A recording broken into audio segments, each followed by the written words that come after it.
नमस्कार दोस्तों, स्वागत है आपके अपने चैनल आईएएस एनालिसिस में। मुंबई हमलों के आरोपी तहव्वुर हुसैन राणा के प्रत्यर्पण के बाद भारत और भारतीयों को जल्द ही एक और सफलता गुड न्यूज मिल सकती है। यहाँ देख सकते हैं कई सारे मीडिया हाउस के द्वारा इस न्यूज को कवर किया जा रहा है। कारण है कवर करने का मेहुल चोकसी। नाम तो सुना ही होगा, हीरा कारोबारी मेहुल चोकसी का। इसने पंजाब नेशनल बैंक के साथ 13,500 करोड़ रुपए से अधिक का फ्रॉड किया, जो भारतीय बैंकिंग सेक्टर के इतिहास में अब तक का सबसे बड़ा फ्रॉड है। और पकड़े जाने के डर से 2017 में ही भारत छोड़ दिया और अपनी आइडेंटिटी को छुपाकर विश्व के अलग अलग देशों में छुपता रहा। भारत सरकार ने भगोड़ा घोषित कर दिया और उसके पीछे कई सारी एजेंसियों को लगा दिया, ईडी, सीबीआई सब यहाँ पे लगा दिया। और फाइनली 2025 में बेल्जियम में अरेस्ट किया गया और अभी इसको जेल में रखा गया है। बेल्जियम का लोकेशन आप देख पा रहे हैं, यूरोप में एक छोटा सा देश है। इसके पड़ोसी अगर हम लोग देशों की बात करें तो एक साइड इधर है ईस्ट में जर्मनी, इसके अलावा नॉर्थ में नीदरलैंड, नीचे आपको फ्रांस देखने के लिए मिल जाएगा।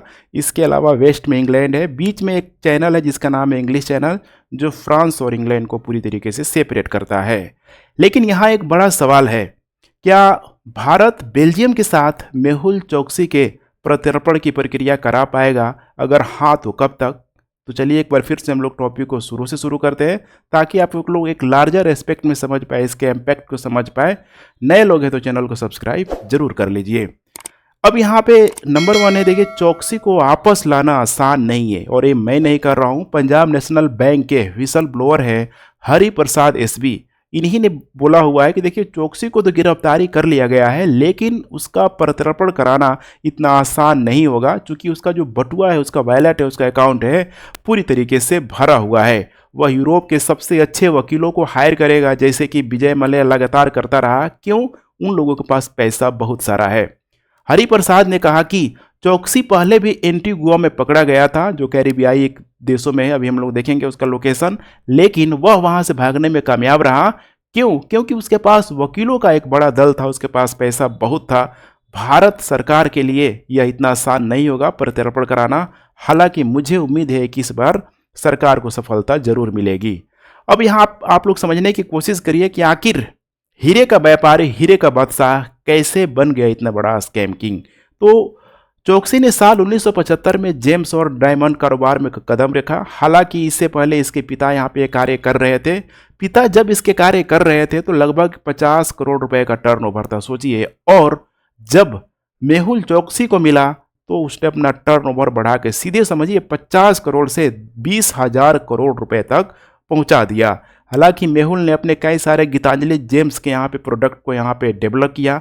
साथ ही देखेंगे तो गीतांजलि को पूरा इंटरनेशनल ब्रांड बना दिया। अमेरिका हो गया, मिडिल ईस्ट इंडिया हो गया, ठीक है, सॉरी मिडिल ईस्ट हो गया, और इसके अलावा साउथ ईस्ट एशिया तक के देशों तक फैला दिया।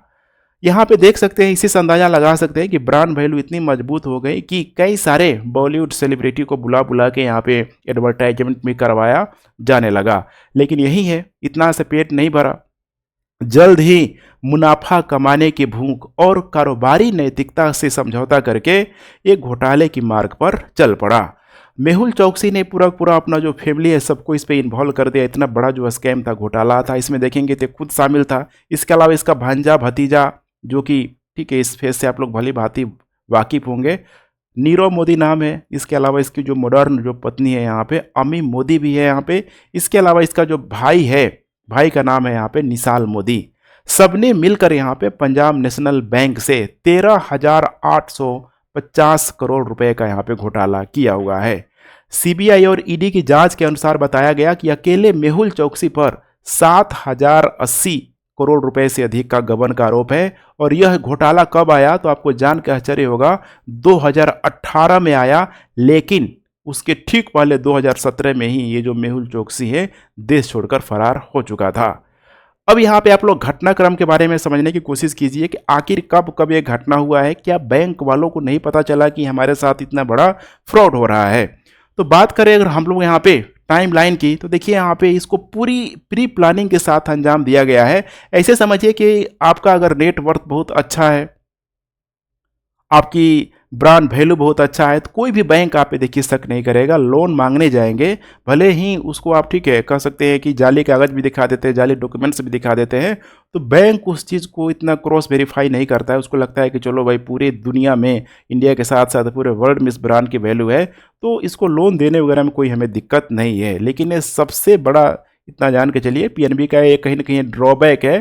ट्रस्ट में बेचारा पीएनबी को बहुत अधिक लॉस हुआ, उसकी अपनी साख वैल्यू वो पूरी तरीके से कहीं न कहीं लोगों के बीच यहाँ पे घटी ही घटी।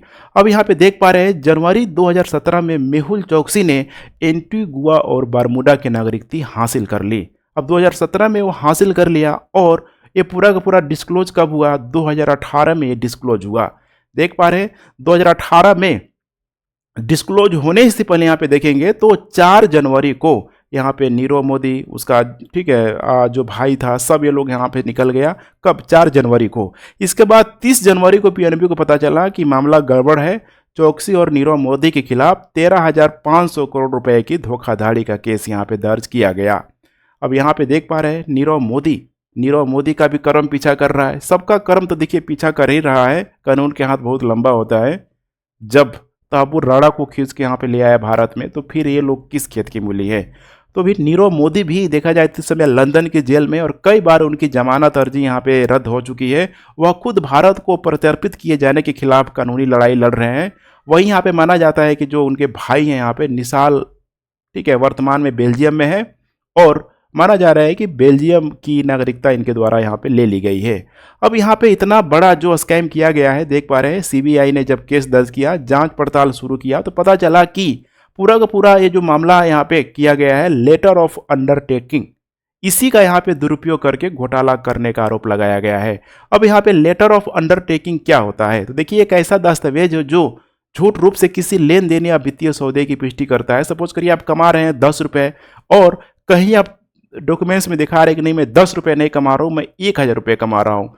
सपोज करिए यहाँ पे कितना टाइम से अधिक यहाँ पे हो गया, इसका मतलब कि आपकी साख वैल्यू मजबूत है, आप पैसा अच्छा कमा रहे हैं, तो भाई ट्रस्ट लेवल पे या भी आप लोगों को पे बढ़ेगा ही बढ़ेगा। यही चीज़ हुआ। तो कुल मिला के देखा जाए तो लेटर ऑफ अंडरटेकिंग एक ऐसा दस्तावेज है, देखा जाए तो पूरी तरीके से वास्तविक नहीं होता है, लेकिन इसका उपयोग अक्सर धोखाधड़ी और अवैध गतिविधियों के लिए किया जाता है, जैसा कि यहाँ पे किया गया। इसके अलावा यहाँ पे स्विफ्ट का भी काफ़ी अच्छा खासा रोल है, जिसका पूरा नाम होता है society for world wide internet bank financial telecommunication होता है। एक वैश्विक संदर्भ नेटवर्क है जो वित्तीय संस्थानों को वित्तीय लेन देन के बारे में सुरक्षित और विश्वसनीय तरीके से संदेश भेजने और प्राप्त करने में सक्षम बनाता है। यहाँ पे भी छेड़छाड़ यहाँ पे की गई थी। अगर इसको आप कुछ नहीं समझते हैं तो आप ओटीपी टाइप का समझ सकते हैं, ठीक है। तो इसमें भी छेड़छाड़ करके बिल्कुल ही इस फ्रॉड को यहाँ पे अंजाम दिया गया था। अब यहाँ पे 2018 में फरवरी में देख पा रहे हैं पीएनबी अपनी जांच पूरी करके कहाँ चला गया? बॉम्बे स्टॉक एक्सचेंज पहुंचा, चूंकि सारा जो पीएनबी का शेयर है यहीं जारी करता है। वहां बैंक ने 11,380 करोड़ रुपए के अनधिकृत यहाँ पे लेन देन पाए। ईडी ने केस दर्ज किया और 23 फरवरी को रीजनल पासपोर्ट ऑफिसर ने चोकसी का पासपोर्ट रद्द कर दिया। लेकिन अब रद्द करने से क्या होगा? चिड़िया तो कब का उड़ गया है, ठीक है, उड़ गई है। तो 2017 में ही मेहुल चोकसी ने देश छोड़ दिया था। खैर यहाँ पे देखिए आगे क्या होता है। 2018 में अप्रैल के महीने तक आते आते 2 महीने की जांच के भीतर यहाँ पे पाया गया कि जो घोटाला है 13,850 करोड़ रुपए तक पहुंच गया। अब इसी से अंदाजा लगा सकते हैं, लेकिन ये आपको समझना होगा कि 2018 में भारत छोड़ने से पहले ही चोकसी ने 2017 में ही एंटीगुआ और बारमूडा की नागरिकता यहाँ पे हासिल कर ली, पूरी प्री प्लानिंग के साथ। एंटीगुआ और बारमूडा की बात करें तो यहीं आपको देखने के लिए मिल जाएगा। अटलांटिक ओशियन में ये जो कैरिबियन सी है यहीं पे आपको देखने के लिए मिल जाएगा। इधर है यूएसए, मेक्सिको है, इधर आपको पनामा नहर देखने के लिए मिल जाएगा, और यहाँ पे है एंटीगुआ और बारमूडा। अब यहाँ पे चोकसी बार बार खराब सेहत का हवाला देकर ये भारत में पेशी पर आने से इनकार करता रहा, चूँकि मामला तो डिक्लियर हो गया। कभी कभी वीडियो कॉन्फ्रेंसिंग के जरिए ही यहाँ पे उसकी पेशी होती थी। ऐसे में यहाँ पे देखेंगे तो 2021 में मई के आसपास यहाँ पे चोकसी को एंटीगुआ से लापता हुआ। अब ये आपको समझना होगा यहाँ पे कि एंटीगुआ जब रह रहा था तो सीबीआई की टीम उसका प्रत्यर्पण कराने के लिए यहाँ पे पहुंची, और इसमें आरोप प्रत्यारोप लगता है कि ये बोलता है कि नहीं देखो हमको एंटीगुआ से सीबीआई की टीम ने चोरी छुप के नाव से हमको डोमिनिका यहाँ पे अवैध प्रवेश, ठीक है, कराकर वहाँ पे हमको गिरफ्तार कर लिया गया था। उसने आरोप लगाया भी था कि उसका यहाँ पे अपहरण हुआ था। खैर मामला यहाँ पे जो भी हो, यहाँ पे देखेंगे तो डोमिनिका की जेल में मेहुल चोकसी को लगभग 51 डेज तक यहाँ पे उसको यहाँ पे रहना पड़ा। यही है डोमिनियन, देख पा रहे हैं यहाँ पे, यहीं पे इसको यहाँ पे रहना पड़ा और बाद में इसे फिर एंटीगुआ के यहाँ पे हवाले कर दिया। लेकिन क्यों कर दिया, इसमें एक बड़ा पेच है कि ब्रिटिश जो क्वीन की प्रिवी काउंसिल के तहत उसको यहाँ पे राहत मिल गई, क्योंकि यहाँ पे कंट्रोल होता ही होता है, ये आपको यहाँ पे ध्यान रखना होगा। ब्रिटिश काउंसिल अर्थात यहाँ पे ब्रिटेन का आप कह सकते हैं। कुल मिला के इसको वापस डोमिनियन रिपब्लिक ने भारतीय अधिकारियों को, भारतीय सीबीआई को प्रत्यर्पण नहीं किया, बल्कि इसको वापस कहाँ भेज दिया, यहाँ पे एंटीगुआ और बरमूडा में यहाँ पे भेज दिया। अब यही आपको समझना है कि और वहाँ से वो बिल्कुल ही रहस्यमय परिस्थितियों में एंटीगुआ से पूरी तरीके से गायब हो गया। अब यहाँ पे साल 2018 में चौकसी के खिलाफ इंटरनेट, मतलब जो इंटरपोल का यहाँ पे, ठीक है, जो रेड कॉर्नर यहाँ पे नोटिस यहाँ पे होता है, ठीक है, वो यहाँ पे जारी हुआ था। लेकिन इसमें भी काफ़ी आरोप प्रत्यय यहाँ पे चलता रहा। मेहुल चोकसी के द्वारा भी लगाया गया था कि नहीं हम डकैत नहीं है, किसी की हत्या करके नहीं, या कोई हम आतंकवादी नहीं है। ये जो है यहाँ पे रेड नोटिस है पे हटा दिया जाए। और फाइनली यहाँ पे देखेंगे तो नवंबर 2023 में इसको यहाँ पे वापस भी ले लिया गया। अब रेड कॉर्नर नोटिस किसी भी भगोड़े को दुनिया भर में ढूंढने और गिरफ्तार करने का इंटरपोल का सबसे दूसरा, मतलब सबसे कह सकते हैं प्रभावी टूल बना जाता है। लेकिन अब मेहुल चोकसी को इस लिस्ट यहाँ पे हटा दिया गया है। फाइनली यहाँ पे देखेंगे तो सितंबर 2023 में बॉम्बे हाई कोर्ट ने ईडी की याचिका को बरकरार रखा, जिसमें चोकसी को भगोड़ा आर्थिक अपराधी घोषित करने की मांग थी, लेकिन प्रक्रिया अभी तक ये लंबित है। फाइनली यहाँ पे देखेंगे तो 2024 में एसोसिएट टाइम्स की रिपोर्ट में यहाँ पे दावा किया गया था कि चोकसी को बेल्जियम में स्पॉट यहाँ पे किया गया। उसने कथित तौर पर फर्जी दस्तावेजों के जरिए वहाँ एफ रेजिडेंसी यहाँ पे हासिल किया हुआ था। ये जो कैरिबियन क्षेत्र की रिपोर्टिंग करने वाली एक वेबसाइट है, एसोसिएट टाइम्स है, इसी ने अपनी एक रिपोर्ट में दावा किया हुआ था कि जो मेहुल चोकसी है अपनी पत्नी प्रीति चोकसी के साथ इस समय बेल्जियम के एंटवर्प, जो कि उसकी राजधानी है, वहीं ये रह रहे हैं। उन्होंने देश का एक एफ रेसिडेंसी हासिल, मतलब एफ जो रेजिडेंसी जो हासिल कार्ड है, ठीक है, पूरी तरीके से हासिल किया हुआ था। और यह जो रिपोर्ट है 2025 में मार्च महीने में प्रकाशित हुई थी।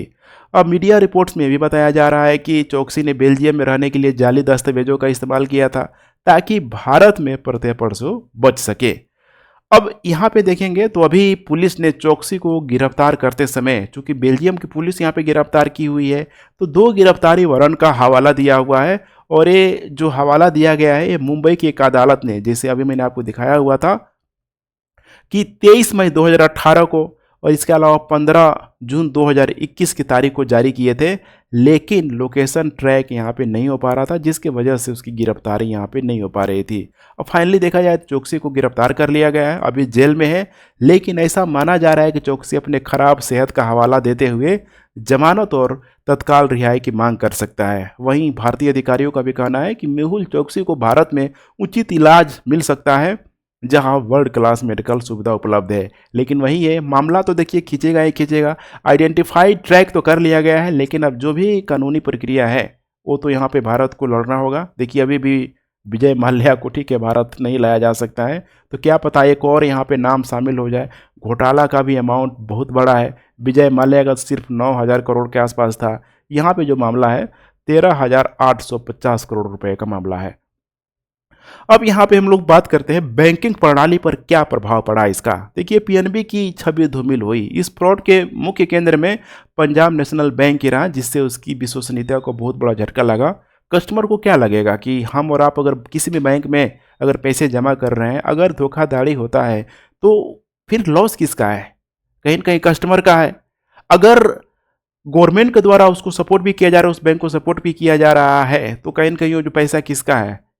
पब्लिक का है, लोगों का है। तो देखिए कहीं न कहीं ये तो लीकेज का इशू बनता है, समस्या का एक बहुत बड़ा कारण है। एनपीए में वृद्धि, पहले से ही एनपीए से जूझ रहा जो बैंक है, खासकर पंजाब नेशनल बैंक है, इसके लिए एक बहुत बड़ा झटका था। बैंकों की कार्यप्रणाली पर सवाल जरूर उठाया गया, खासकर लेटर ऑफ अंडरटेकिंग जारी करने की प्रक्रिया में यहाँ पे गंभीर चूक सामने आई कि ऐसे यहाँ पे नहीं हो सकता है जहाँ पे फर्जी तरीके से काम किया जाए। इसके अलावा अन्य बैंकों पर भी इसका असर पड़ा, जैसे इलाहाबाद बैंक हो गया, एक्सिस बैंक हो गया। इसमें भी देखा जाए तो कई सारे बैंकों की हिस्सेदारी सामने आई, जिसने पूरे बैंकिंग सिस्टम की पारदर्शिता पर संदेह हुआ कि सही तरीके से काम नहीं करते हैं। आम आदमी का अगर 1 लाख मतलब 10,000 रुपये भी अगर लोन फंसा हुआ तो समझ रहे बैंक वाले क्या करेंगे, लेकिन यहाँ पे इतनी बड़ी भयंकर चूक कैसे हो सकती है। दूसरा, यहाँ पे हम लोग बात करें शेयर बाजार पर प्रभाव, क्योंकि इसका जो शेयर था लिस्टेड था, बीएसई में लिस्टेड था, तो पीएनबी के शेयरों की भारी ठीक है कीमत में भारी गिरावट आई। निवेशकों का बैंकिंग सेक्टर पर भरोसा कमजोर हुआ, जिससे मार्केट में अस्थिरता बढ़ी। सरकार और जांच एजेंसियों पर दबाव, इस घोटाले ने सीबीआई, ईडी और इसके अलावा एसएफआईओ जैसे एजेंसियों की प्रभावशीलता पर पूरा का पूरा यहाँ पे सवाल खड़ा किया। राजनीतिक आरोप प्रत्यारोप तेज हो गया, सरकार को जवाबदेह ठहराया गया, चूंकि 2017 में हुआ है, 2018 में खुल के सामने आ गया, और फ्रॉड के बाद सुधार की यहाँ पे ठीक है शुरुआत की, जैसे कि स्विफ्ट कोड हो गया, कोर बैंकिंग के बीच यहाँ पे लीचिंग, ताकि किसी भी प्रकार का लीकिंग मतलब लीकेज ना रहे, जिसकी वजह से दोबारा ऐसी घटनाएं हो सके।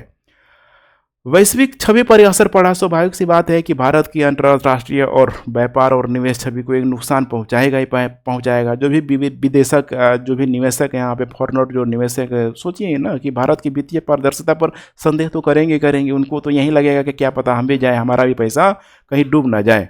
आम जनता पर प्रभाव, आम जनता का बैंकों पर भरोसा कम हुआ है। देखा जाए तो डर तो लगता है कि वे उतना ही पैसा रखते हैं या फिर इतना बड़ा अमाउंट रखने की कभी कोशिश नहीं करते हैं। अलग अलग जगह देखा जाए तो पैसे को बांट के रखते हैं।